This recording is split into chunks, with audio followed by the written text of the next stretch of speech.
শোন, একটু আগে আমেরিকার প্রেসিডেন্ট ফোন দিছিল, কয় শিয়াল ভাই আসেন রাজনীতি শিখাইয়া যান। আমি কইলাম ধুর মিয়া, আমি এখন হরিণ আর ছাগলের লগে মিটিং এ আছি, ডিস্টার্ব দিয়েন না, বুঝলি আমার লেভেল। নে চা খা।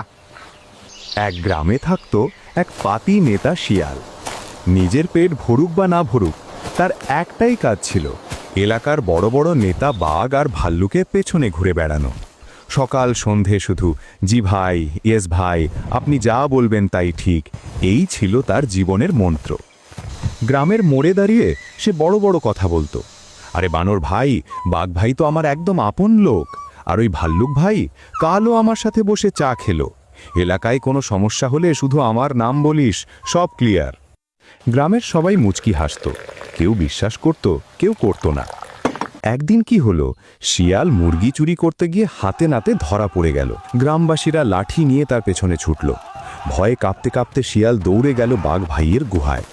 হাঁপাতে হাঁপাতে বলল, বাঘ ভাই বাঁচান, গ্রামবাসী আমাকে ধরতে পারলে আজ আমার দফা রফা করে ফেলবে। বাঘ চোখ মেলে তাকিয়ে বলল, তুই কে রে, চিনি না তো, ভাগ এখান থেকে, ঘুমাতে দে আমায়। শিয়ালের বুকটা ধক করে উঠল। তড়িঘড়ি করে সে দৌড়ল ভাল্লুক ভাইয়ের কাছে। সব আশা নিয়ে বলল, ভাল্লুক ভাই একটু সাহায্য করেন। ভাল্লুক বিরক্ত মুখে বলল, আরে ভাই আমি এখন খুব বিজি, পরে আসিস। কেউ এগিয়ে এলো না, কেউ শিয়ালকে আশ্রয় দিল না। অবশেষে ভয় আর লজ্জা নিয়ে শিয়াল জঙ্গলের গভীরে একা একটা গুহায় গিয়ে লুকালো।